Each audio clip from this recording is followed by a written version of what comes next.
Good morning everyone, this is Arvind Kansal and स्वागत है हमारे daily news analysis for beginners series के आज के सेशन में। इस सीरीज में हम इकोनॉमिक टाइम्स की हर न्यूज को with concept, past story and in depth explanation cover करते हैं। तो ये सीरीज बिगिनर्स के लिए बिल्कुल एप्ट है जो अपनी न्यूज़पेपर रीडिंग हैबिट को बिल्ड कर रहे हैं और एज अ न्यूज़पेपर उन्होंने इकोनॉमिक टाइम्स को चूज किया है। तो आज के पेपर में हमने कुछ इंपॉर्टेंट बातों को और कुछ बॉक्सेस को हाईलाइट कर लिया है ताकि हम ज्यादा से ज्यादा कॉन्सेप्ट्स और स्टोरी को डिस्कस कर सकें। तो प्रसाद प्रसाद मतलब रविशंकर प्रसाद, इलेक्ट्रॉनिक्स और आईटी मिनिस्ट्री के मिनिस्टर है हमारी गवर्नमेंट के। Twitter choose path of non compliance deliberately. तो कल प्रसाद ने एक मतलब पूरी स्टेटमेंट दी थी, पूरा इंटरव्यू टाइप दिया था, तो इसके अंदर काफी सारी स्टेटमेंट है यहाँ पे इन्होंने डिटेल में बता रखा है, तो हम ये एक एक करके डिस्कस करते हैं। तो इसके अंदर फर्स्ट न्यूज है, Twitter has failed to comply with intermediate guidelines. तो इसके अंदर की ट्विटर को न्यू जो आईटी रूल्स है उनसे कंप्लाई करना था 26 मई तक। उसके बाद कुछ टाइम बाद लास्ट डे नोटिस भी गया उनके पास, तभी भी उन्होंने अभी तक कंप्लाई नहीं किया है। मैंने ये सोशल मीडिया प्लेटफॉर्म्स और जो न्यू आईटी रूल्स है इनको कवर किया है मल्टीपल टाइम्स अपनी प्रीवियस वीडियोस में। तो आगे चलते हैं, platform given multiple opportunities to comply. तो ट्विटर को बेसिकली गवर्नमेंट ने काफी सारी अपॉर्चुनिटीज दी, जैसे मैंने आपको बताया कि लास्ट डे नोटिस वाली बात है और वो सब है, तो काफी सारी अपॉर्चुनिटीज गवर्नमेंट ने दी थी कि कंप्लाई कर ले वो। तो it has deliberately chosen the path of non compliance. तो इसने डेलिबरेटली चूज किया है पाथ ऑफ नॉन कंप्लायंस की, मतलब वो नहीं कंप्लाई करेगा इससे न्यू आईटी रूल्स से। Twitter portrays itself as a flag bearer of free speech but chooses the path of deliberate defiance. तो इसके लिए पहले केस डिस्कस कर लेते हैं, यहीं पे रेफर किया हुआ है। Twitter's failure to act in multiple cases like UP is perplexing. तो ये दोनों केसेस को हम साथ में लेके चलते हैं, दोनों न्यूज को। इसके अंदर यूपी इज परप्लेक्सिंग का यहाँ पे मीनिंग है, यूपी का कल एक केस हुआ था, गाजियाबाद में कल एक शूटिंग हो गई थी, उसके उसकी जो वीडियो है वगैरह पूरी वो ट्विटर पे वायरल हो गई थी। तो उसके अंदर क्या है कि ये मिस इन्फॉर्मेशन थी और वो मतलब फेक था। तो ये जब न्यूज स्प्रेड हुई तो उसके बाद ये इस पॉइंट को उन्होंने अपनी स्पीच के अंदर इंक्लूड किया और बोला कि ये ट्विटर वैसे तो flag bearer of free speech बनता है, बट इन्होंने पाथ ऑफ डेलिबरेट डिफेंस की पार्ट मतलब ये फेक न्यूज भी स्प्रेड कर रहा है और बोल भी रहा है कि हम फ्री स्पीच को फ्लैग बियरर है, मतलब फ्री स्पीच को प्रमोट करते हैं। तो यहाँ पे भी सेम बात है कि this indicates inconsistency in fighting miss information. तो इसके अंदर इनकंसिस्टेंसी है, मतलब ये हर टाइम नहीं कर पाता उस बात को कि मिस इन्फॉर्मेशन से फाइट कर पाए, क्योंकि एक टाइम पे तो ये कर रहा है जो यूपी वाला केस है, और एक टाइम पे जब गवर्नमेंट कुछ करने को बोल रही है जब ये उसी बहाने से नहीं कर रहे हैं। तो ये बेसिकली इन्होंने रेफर किया है India commitment to institutional guarantee of freedom of speech reaffirmed at G7 summit. तो इसके अंदर G7 समिट की बात करते हैं, फिर हम न्यूज में क्या है वो बात करेंगे। तो G7 समिट को आप मान सकते हैं कि ये टोटल एक 7 कंट्रीज का ग्रुप है। इसके अंदर क्या है कि जैसे कई सारे इंटरनेशनल जो मैटर्स होते हैं उनके ऊपर डिस्कशन होता है। तो इसके अंदर क्या क्या कंट्री है वो मैं आपको बता देता हूँ, फिर हम इसके ऊपर डिस्कस करेंगे। जापान, इसके अंदर जो कंट्रीज हैं उनको मैं यहाँ पे लिस्ट कर देता हूँ, Japan, Canada, France, Italy, Germany and UK, US. तो ये 7 इसके अंदर कंट्रीज हैं। इस बार जो 2021 में जो इनकी मीटिंग हुई थी, सबमिट हुआ था, इनकी बेसिकली मीटिंग को या समिट बोल सकते हैं। तो वो 47th मीटिंग थी और वो यूके के पीएम बोरिस जॉनसन करके उनका नाम है, तो उन्होंने होस्ट की थी। तो आगे चले तो इन्होंने जो G7 समिट हुआ था उन्होंने रीअफर्म किया, ये कंफर्म किया है कि हमारे इंडिया में फ्रीडम ऑफ स्पीच फॉलो होता है। तो ये बेसिकली ये इसी बात को सपोर्ट करते हैं कि ट्विटर को कंप्लाई कर लेना चाहिए। तो आगे चलते हैं सेकंड न्यूज के ऊपर। इसमें new government panel to oversee foreign vaccine supply, एक न्यू पैनल जो असाइन किया है। इसके अंदर government has set up inter ministerial panel comprising senior officials from the ministries of external affairs, health and law as V K Paul. तो इन्होंने इसमें बताया कि एक इन्होंने नई कमेटी सेटअप करी है, उसके अंदर है ministries sorry external affairs, health और लॉ के मिनिस्टर्स, साथ ही साथ वी के पॉल जो head of covid task force है। तो कोविड-19 टास्क फोर्स को आप अभी तक मान सकते हैं कि जो भी अभी तक वैक्सीन का सप्लाई का काम ये सब काम कर रहे हैं, तो वो पूरी कोविड टास्क फोर्स है। तो ये सब जो मैम कमेटी के अंदर होंगे, और कमेटी करेगी क्या, कमेटी इंटरनेशनल वैक्सीन जो फॉरेन वैक्सीन सप्लाई है उसको मॉनिटर करेगी कि कैसे मतलब कहाँ से आएंगी वैक्सीन, कैसे पेटेंट राइट्स होंगे कि यहाँ पे प्रोडक्शन हो जाए वगैरह वगैरह। तो इसमें एक और क्लॉज है इंडेमनिटी। इंडेमनिटी हम थोड़ा सा डिस्कस कर लेते हैं। इसके अंदर होता है कि ये एक क्लॉज है, इसके अंदर क्या है कि एक लेट्स सपोज एक कंपनी है जो वैक्सीन प्रोड्यूस करती है फॉरेन कंट्री में, तो वो अगर हमारे इंडिया के अंदर आती है तो और वो वैक्सीन सप्लाई करेगी, तो वैक्सीन सप्लाई करेगी और वैक्सीन एडमिनिस्टर की जाएगी इंडिया के लोगों को। तो अगर किसी को कुछ डेथ होती है किसी की, या कोई लॉस होता है हेल्थ से रिलेटेड या वैक्सीन की वजह से, तो कंपनी के ऊपर क्लेम नहीं जाएगा, कंपनी के ऊपर कोई केस नहीं करेगा, कंपनी की इमेज पे कोई इंपैक्ट नहीं पड़ना चाहिए, गवर्नमेंट ऑफ इंडिया के ऊपर होगा। गवर्नमेंट ऑफ इंडिया के ऊपर ही अगर होना है तो कोई केस होगा, कोई डेथ का चार्जेस लगने हैं, तो वो सब कुछ गवर्नमेंट ऑफ इंडिया के ऊपर होगा, ना कि कंपनी के ऊपर। तो ये होता है इंडेमनिटी का क्लॉज। तो इसमें हुआ क्या है कि इंडेमनिटी काफी सारे नॉन कोविड वैक्सीन मेकर्स भी मांगने लग रहे हैं।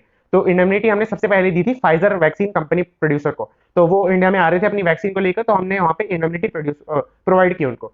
तो काफी सारे जो कोविड कोविड वैक्सीन प्रोड्यूसर्स हैं वो भी, साथ ही साथ नॉन कोविड वैक्सीन प्रोड्यूसर्स जैसे कि पोलियो की वैक्सीन हो गई एक्सेट्रा, तो वो भी इंडेमनिटी को सीक कर रहे हैं। तो आगे drop criminal liability in new IT rules. तो न्यू आईटी रूल्स के अंदर एक और यहाँ पे जो क्लॉज है उसकी बात की गई है, तो इसके अंदर वो हम क्लॉज डिस्कस करते हैं। सबसे पहले तो कंप्लायंस ऑफिसर जो इन्होंने अपॉइंट करने के लिए बोला है न्यू आईटी रूल्स के अंदर, उसके ऊपर एक क्रिमिनल लायबिलिटी होगी। मतलब कि आप समझ सकते हैं जैसे कि लेट्स सपोज ये आपका है कंप्लायंस ऑफिसर। तो कंप्लायंस ऑफिसर के साथ साथ या उसके लेवल पे जितने भी लोग होंगे, जितने भी ऑफिसर्स है, नोडल ऑफिसर है एक्सेट्रा, जितने भी ऑफिसर्स हैं, जितने भी पर्सनल है, उनमें से अगर कोई भी क्रिमिनल एक्टिविटीज में एंगेज्ड मिलता है, जो मैं अपने ऐसे सिंबल बनाता हूँ, क्रिमिनल एक्टिविटीज में एंगेज मिलता है, तो उसके चार्जेस या उसकी मतलब इंक्वायरी के लिए काफी ज्यादा जिम्मेदार ठहराया जा सकता है कंप्लायंस ऑफिसर को। तो उसके अंदर यही पूरी न्यूज है और काफी सारे एक्सपर्ट्स हैं यहाँ पे, इन्होंने एक्सपर्ट का बेसिकली पॉइंट ऑफ व्यू है पूरे इसमें। तो इन्होंने क्या है कि इसको ड्रॉप कर देना चाहिए, इसको हटा देना चाहिए, क्योंकि इसकी वजह से ईज फॉर डूइंग बिजनेस हो जाएगा और इन्फोर्समेंट ऑफ लॉस अच्छे तरीके से हो पाएगी। और अगर ये रहा तो ये दोनों बातें नहीं हो पाएंगी। तो ये बेसिकली यही है कि अगर कोई ऐसा रहा तो चीफ कंप्लायंस ऑफिसर की पोस्ट पे कोई आना ही नहीं चाहेगा, क्योंकि इतने चार्जेस को कोई बियर नहीं कर सकता। तो इसीलिए तो यहाँ पे इन्होंने कुछ जो कमेटीज है उनका सपोर्ट दिखाया, मतलब इन्होंने अपना यहाँ पे बताया कि IAMI, CII और यहाँ पे 3 और है, यहाँ पे FISI, USIBC, USISPF। तो इन्होंने इन कमेटीज के सपोर्ट में बताया कि इन्होंने भी यही कहा है कि इसको ड्रॉप कर देना चाहिए।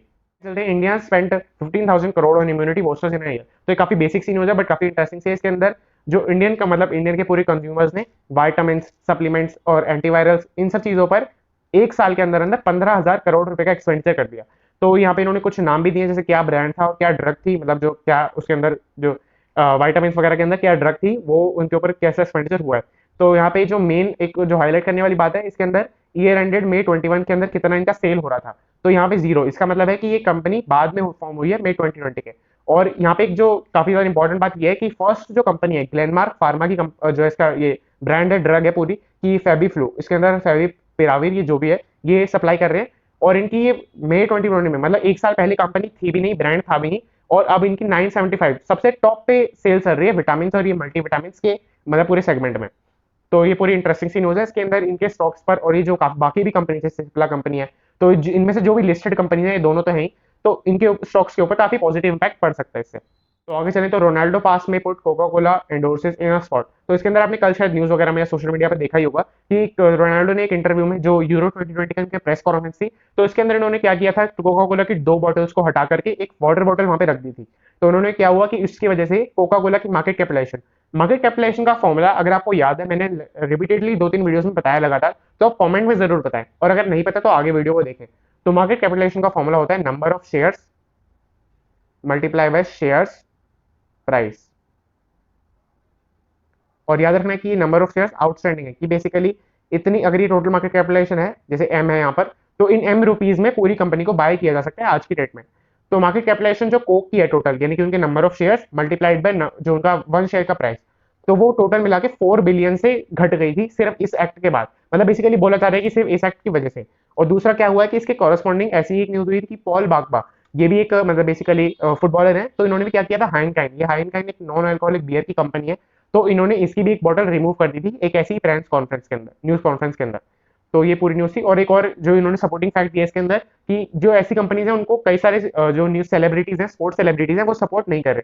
और अच्छी भी बात है, क्योंकि इनसे जो है नेगेटिव इंपैक्ट पड़ता है, बैड इन्फ्लुएंस पड़ता है, और इनके फैंस तो होते ही बच्चे, तो वो इसको कंज्यूम करने के लिए ज्यादा इंकरेज होते हैं अगर ये ऐसा करते हैं तो क्या हुआ है कि 2017 में क्या हुआ था कि विराट कोहली ने रिफ्यूज कर दिया था पेप्सी के एड को करने के लिए। तो ये बेसिकली न्यूज ही इन्होंने सपोर्ट करने के लिए इस न्यूज को दिया है आगे। आगे चले तो ये एक ही न्यूज बची है फर्स्ट पेज के अंदर, not enough likes from FB staff for jug. तो सबसे पहले इसको थोड़ा बैकग्राउंड से लेके चलते हैं। तो ग्लासडोर रैंकिंग एक बेसिकली लिस्ट निकाली जाती है, तो इसके अंदर क्या होता है कि टॉप 100 सीईओज बताए जाते हैं। तो ये बेसिकली किस बेसिस पे होता है कि जो इनके सबॉर्डिनेट्स हैं, जो इनकी पूरी कंपनी है, वो उनको कितनी परसेंटेज ऑफ लाइकिंग करती है, कितने लोग इनको लाइक करते हैं, और मतलब कितने लोगों को कुछ बुरी बातें इनके अंदर है, तो वो नोट करानी होती है। तो इसके अंदर क्या हुआ है कि जब मैं आपको पहले बैकग्राउंड बताता हूँ थोड़ा सा और, तो इसके अंदर क्या है कि जब मार्क जुकरबर्ग पहली बार इस न्यूज लिस्ट के अंदर आए थे, तो वो रैंक नंबर 1 पर आए थे। तो इसके अंदर क्या है कि इनका 99% अप्रूवल था, 99% ऑफ द लोग इनकी कंपनी में इनसे अप्लाई करते थे, कंप्लाई करते थे। तो उसके बाद क्या हुआ है, अब क्या हुआ है कि ये फॉल कर गए हैं लिस्ट से, और 88% इनकी रेटिंग रह गई है। तो ये पूरी न्यूज इसके अंदर, और ये काफी इंपॉर्टेंट होता है, इसके ऊपर जो एफबी के स्टॉक है उनके ऊपर इंपैक्ट पड़ सकता है। तो एफबी अगर आपको नहीं पता तो लिस्टेड कंपनी है, यूएस स्टॉक मार्केट के अंदर ये लिस्टेड है। तो आगे चले तो आगे प्योर पॉलिटिक्स का सेक्शन है, और पहले मैं बता देता हूँ कि हमारा पूरा जो फर्स्ट पेज है वो कवर्ड है, क्योंकि फर्स्ट पेज के अंदर ही सबसे इंपॉर्टेंट न्यूज होती है, तो फर्स्ट पेज आपको जरूर से पढ़ना चाहिए। तो आगे चले तो प्योर पॉलिटिक्स का सेक्शन है, इसके अंदर कोई कॉन्सेप्ट बेस्ड न्यूज नहीं होती है, पॉलिटिक्स बेस्ड न्यूज ज्यादा होती है। तो इन 2 पेजेस को हम स्किप करते हैं, इसके 2 पेजेस आते हैं डेली, तो इन 2 पेज को स्किप करते हैं। आगे कंपनीज परस्यू प्रॉफिट का बहुत इंपॉर्टेंट सेक्शन होता है, ये आपको पूरा पढ़ना चाहिए।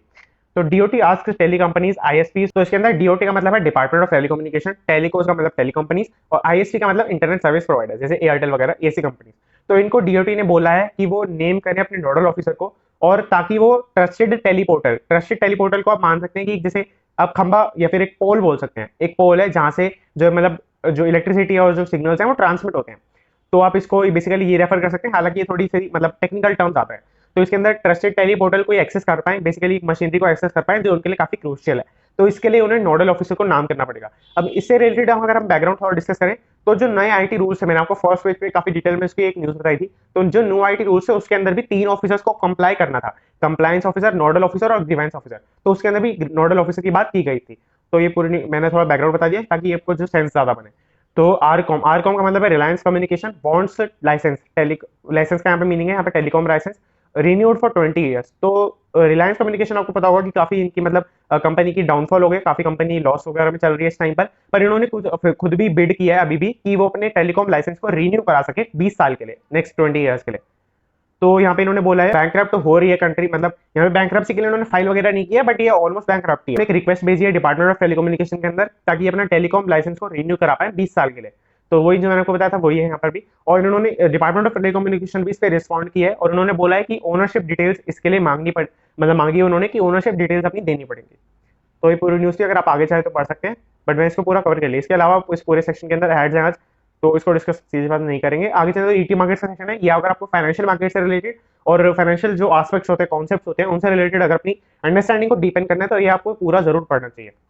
तो इसकी इस न्यूज़ से स्टार्ट करेंगे। 2 out of every 3 traded stocks doubled in last year. तो यहाँ पे बेसिकली मीनिंग है कि 66% of the total stocks traded. अगर आपको टोटल स्टॉक्स ट्रेडेड जानने हैं तो मैं आपको बता देता हूँ कि एनएससी के अंदर, नेशनल स्टॉक एक्सचेंज के अंदर 1600 से भी ज्यादा, और बीएससी के अंदर 5000 से भी ज्यादा कंपनीज के स्टॉक्स ट्रेड करते हैं। तो ये बेसिकली मैंने आपको थोड़ा बता दिया कि टोटल कितना था। तो उसमें से 66% जो स्टॉक्स हैं वो लास्ट ईयर का बेसिकली आपको मतलब है पता है कि स्टॉक मार्केट में बहुत ज्यादा बूम चल रहा है इस टाइम पर। यहाँ पे जो ऊपर लिखा है वो मैं आपको भी एक्सप्लेन करूंगा, तो इससे आपको और क्लैरिफाई हो जाएगा। तो ये 66% ऑफ द स्टॉक्स डबल हो गए हैं वैल्यू में। तो यहाँ पे एक मल्टी बैगर टर्म डिस्कस कर लेते हैं। मल्टी बैगर का मतलब होता है वो स्टॉक्स जिन्होंने 100% रिटर्न दिए। ये लेट सपोज आपने 10 रुपीज का कोई जो इन्वेस्टमेंट किया तो उसके ऊपर 10 रुपीज का ही रिटर्न आ गया, तो वो मल्टी बैगर होता है। तो इसके अंदर, और ये कितने टाइम के अंदर होना चाहिए? 1 ईयर के अंदर होना चाहिए।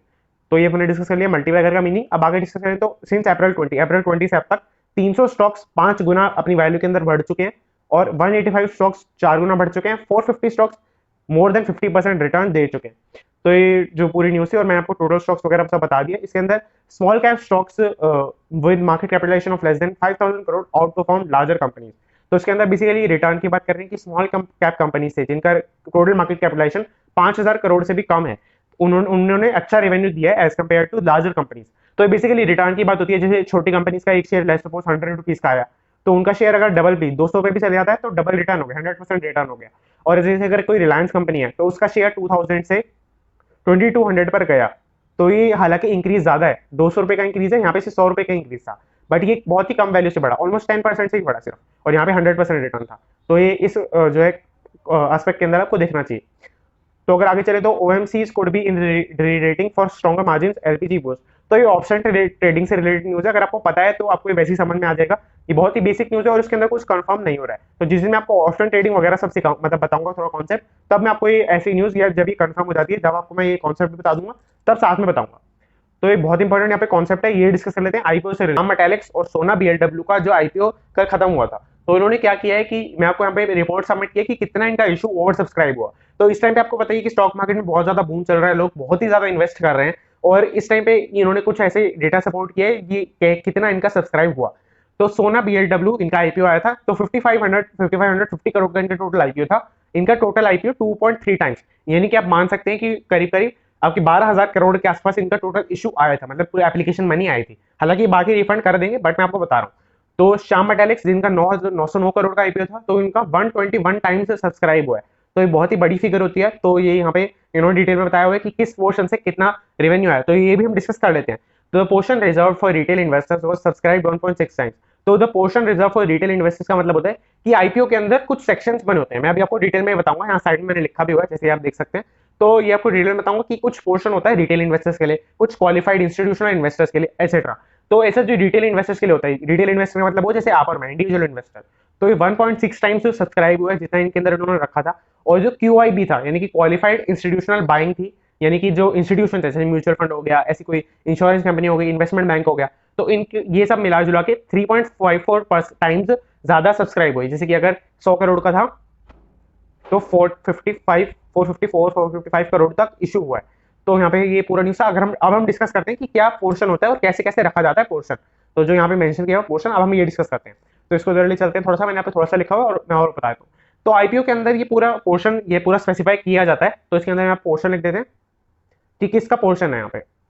तो 50 to 60% होता है आपका क्यूआईबी। क्यूआईबी का मतलब होता है आपका क्वालिफाइड इंस्टीट्यूशनल बायर्स। तो इसके अंदर आप मान सकते हैं टोटल, अगर मैं आपको एग्जांपल दूं, म्यूचुअल फंड्स, इन्वेस्टमेंट बैंक्स, और कोई अगर जैसे कि कोई कंपनी होगी जो फाइनेंस कंपनी है, एनबीएफसी वगैरह हो गए। एनबीएफसी का मतलब होता है नॉन बैंकिंग फाइनेंशियल कॉर्पोरेशन। तो ये पूरी ऐसी जो कंपनीज होती हैं, ऐसी जो ऑर्गेनाइजेशन होती हैं एक्सेट्रा, ये होते हैं क्वालिफाइड इंस्टीट्यूशनल बायर्स। आगे चले तो 10 to 15% अरेंज होता है नॉन इंस्टीट्यूशनल बायर के लिए। नॉन इंस्टीट्यूशनल इन्वेस्टमेंट बोल सकते हैं, नॉन इंस्टीट्यूशनल बायर्स भी बोल सकते हैं। तो इसके अंदर होते जैसे कोई वैसी कंपनी है, कॉर्पोरेट कंपनी है, आप कंपनी मान सकते हैं यहाँ पर कंपनी है, या कोई जैसे कर इंस्टीट्यूशन है कोई अदर, मतलब ऐसा इंस्टीट्यूशन जो जिसका बेसिक काम फाइनेंस के अंदर नहीं है, जो स्टॉक्स वगैरह डील करना नहीं है, बट वो फिर भी इन्वेस्टमेंट कर रहे हैं। तो ऐसी कंपनी जैसे कंपनी कॉर्पोरेट, यहाँ पे और लिख सकते हैं कॉर्पोरेट, और इन रेयर केसेस गवर्नमेंट भी इसी क्राइटेरिया के अंदर आती है। तो अगर गवर्नमेंट किसी कंपनी के अंदर इन्वेस्ट करती है तो गवर्नमेंट का मेन काम तो ये नहीं है, बट ये नॉन इंस्टीट्यूशनल बायर होते हैं कि तब भी बाय कर सकते हैं 10 to 15%। 30 to 35% होता है रिटेल इन्वेस्टर्स के लिए। रिटेल इन्वेस्टर्स जैसे मैंने आपको बताया था कि जैसे मैं और आप जो कॉमन पर्सन है वो बाय कर सकते हैं 30 to 35%। और जो 5% के इक्विवेलेंट शेयर होता है वो होता है इंप्लॉयज के लिए। तो ये वो टोटल इंप्लॉयज बाय कर सकते हैं आइदर ईएसओपीज के थ्रू या फिर सोसाइटी इक्विटी के थ्रू। तो ये दोनों ही कॉन्सेप्ट को मैंने पहले की अपनी वीडियोस में डिस्कस किया हुआ है, तो अगर आप चाहें तो उनको भी देख सकते हैं। और ये हमारा जो ईटी मार्केट का सेक्शन है, आपको पता है काफी इंपॉर्टेंट होता है, ये पूरा हमारा कवर हो चुका है। तो आगे चलें तो स्मार्ट इन्वेस्टिंग, इसके अंदर कोई मेजर न्यूज नहीं है। इसके अंदर एक छोटी सी न्यूज है कि जूलियन फोर्ड अगर आपको नहीं पता तो डोमिनोज को यही ओन करते हैं और इस मतलब इंडिया के अंदर यही चलवाते हैं इसकी पूरी चेन को। तो इसके अंदर क्या है कि ब्रोकरेज जो Julian Ford stays on brokerages buy list post strong quarter four. तो जो स्ट्रॉन्ग क्वार्टर फोर का मतलब यहाँ पर कि उन्होंने क्वार्टर फोर की अपनी रिपोर्टिंग दी है, तो काफी अच्छे इनके फाइनेंशियल है, इनका रेवेन्यू काफी अच्छे परसेंटेज से ग्रो करा है और इनके ओवरऑल असेट्स भी काफी अच्छी वैल्यू के अंदर चल रहे हैं। तो क्या हुआ है कि ब्रोकरेजेस यहाँ पे उन्होंने कुछ नाम दिए, जेफरीज है, निर्मल बांग है, एडविलेस है। तो इन्होंने जो ऐसी ब्रोकरेजेस है, इन्होंने अपनी रिपोर्ट प्रेजेंट की है कि अपने जो क्वार्टर फोर के रिजल्ट को देखते हुए ये कंपनीज के बाय लिस्ट पे होने चाहिए, कि इन्वेस्टर्स को बाय करने चाहिए ज्यादा से ज्यादा। जैसे यहाँ पे इन्होंने बताया कि buy, accumulate, buy buy etcetera. तो ये ऐसा मतलब कि बेसिकली रेकमेंड करते हैं ब्रोकरेजेस कि आपको कौन से शेयर्स के अंदर, कौन से म्यूचुअल फंड के अंदर एक्सेट्रा, इनके अंदर आपको इन्वेस्ट करना चाहिए और कौन से को अवॉइड करना चाहिए। तो ये बेसिकली उसी से रिलेटेड पूरी न्यूज है। तो दैट्स इट, हमने ये जो एक सेक्शन स्किप कर दिया इकोनॉमिक्स, माइक्रो एंड मैक्रो का, इसके अंदर कोई भी कॉन्सेप्ट न्यूज नहीं और आधे पेज के अंदर तो पूरा ऐड है। तो आगे चले तो कोविड-19 इंपैक्ट फार्मा कंपनीज, तो इसके अंदर कोविड से रिलेटेड सारी न्यूज होती है, इसके अंदर कोई भी जो इंपॉर्टेंट न्यूज नहीं है, तो ये हमने कवर नहीं करने हैं। ये आपको मैं ये भी रिकमेंड करूंगा कि इनको आप, जैसे ये जो 2-3 पेज है मैंने आपको स्किप किए हैं, तो इनको आप अपनी लिस्ट प्रायोरिटी पर रखें। अगर आप ज्यादा ही मतलब पढ़ रहे हैं तो ईटी मार्केट का सेक्शन, कंपनीज परस्यू प्रॉफिट का सेक्शन, जो नए नए आईपीओ आ रहे हैं उनके बारे में आप ज्यादा पढ़ें। तो आगे चले तो यहाँ पे एडिटोरियल का सेक्शन है, इसके अंदर प्रीफॉर्म्स एंड ओरिजिन स्टोरी अनिल पद्मवंदन का आर्टिकल है, ये अगर आप चाहे तो पढ़ सकते हैं। और आगे चले तो यहाँ पे आईपीओज इन अ बैकयार्ड, तो ये बेसिकली रेफर कर रहे हैं कि जैसे आईपीओज बहुत ज्यादा लॉन्च हो रहे हैं। मैंने आपको 2 के बारे में भी बताया, और मैं अगर आपको बताऊं कल की न्यूज़पेपर में मैंने कवर किया था कि 2 और आने वाले हैं, और आज का जब मार्केट ओपन होगा तो 2 लाइव हो जाएंगे 2 आईपीओ। तो ये मनीषा गिरोता का आर्टिकल है, ये एडिटोरियल है, रेफर कर सकते हैं।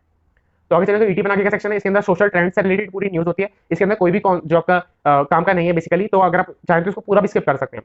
पोर्टल उन्होंने रेफर किया है यहाँ पर कि जो ये गूगल और अमेजन जैसे मतलब साइट्स हैं, ये लो कॉस्ट पे बहुत ही ज्यादा ऐसे प्रमोट कर करके अपनी साइट सर्विसेज को या गुड्स को बेच रहे हैं। तो उन्होंने क्या किया कि एंट्री कॉम्पिटिटिव है, कि हर कंपनी के अंदर हर कंट्री के अंदर कॉम्पिटिटिव कंपटीशन से रिलेटेड एक्ट होता है। तो इस कंपटीशन के एक्ट से रिलेटेड गूगल और अमेजन पे केस हुआ है। और आगे चले तो एक छोटी सी न्यूज और है कि एप्पल ने क्रिटिसाइज किया है, मतलब एप्पल को क्रिटिसाइज किया गया है censoring LGBTQ plus apps on it's store. तो एप्पल का आपको पता है ऐप स्टोर है, तो इसके अंदर एलजीबीटीक्यू प्लस के जो एप्स हैं, कुछ स्पेसिफिक एप्स हैं इसके अंदर, यहाँ पे इन्होंने मेंशन भी किया हुआ है। तो ऐसे कुछ 52 एप्लीकेशन है जो 152 कंट्रीज के अंदर रन करते हैं स्मूथली। तो ऐसे एप्स को जो इन्होंने हटा दिया अपने अंदर, सेंसर कर दिया बेसिकली। तो इसकी वजह से एप्पल को क्रिटिसाइज किया जा रहा है। कल अगर आपने सोशल मीडिया वगैरह रेफर किया हो तो वहाँ पे भी ये चल रहा था। तो बाकी से गेम्स वगैरह इसके अंदर, ये तो सीधी बात है, नहीं डिस्कस करेंगे। तो दैट्स इट, हमारा जो न्यूज़पेपर है वो कवर्ड है, और इसके अंदर मैं जो आपकी पीडीएफ है वो आपको डिस्क्रिप्शन के अंदर लिंक कर दूंगा। और आप टेलीग्राम ग्रुप पर जरूर ज्वाइन कर लें। उसके अंदर मैं आपको 2 बात बता देता हूँ कि टेलीग्राम ग्रुप के अंदर एक तो है कि हमारे जो पीडीएफ है वो आपको एट वन प्लेस मिल जाएगी। तो दूसरी बात ये कि जो मैंने अभी नोटिस किया कि इसके अंदर चैट हिस्ट्री का ऑप्शन अवेलेबल नहीं है, तो हमने एक चैनल बना दिया है। तो उस चैनल को आपको ज्वाइन करने की जरूरत नहीं है टेलीग्राम के अंदर ही। तो उसके अंदर क्या है कि अगर जब भी आप, तो आप उस चैनल को रेफर कर सकते हैं। तो उससे क्या होगा कि आपको जो टेलीग्राम ग्रुप के अंदर आपको डिस्कशन कर सकते हैं कुछ भी, और अगर आपको कोई भी क्वेरी पूछनी हो तो वो कर सकते हैं। कोई भी न्यूज से रिलेटेड या अकेडमिक से रिलेटेड, आपकी 12th क्लास वगैरह से रिलेटेड, तो वो दोनों काम हो सकते हैं। और आप टेलीग्राम चैनल का आपको वहाँ पे लिंक मिल जाएगा, जहाँ पे आपको डेली पीडीएफ मिलती है इकोनॉमिक टाइम्स की। तो यहाँ पे ये दोनों बातें हो जाएंगी। That's it, thanks for watching.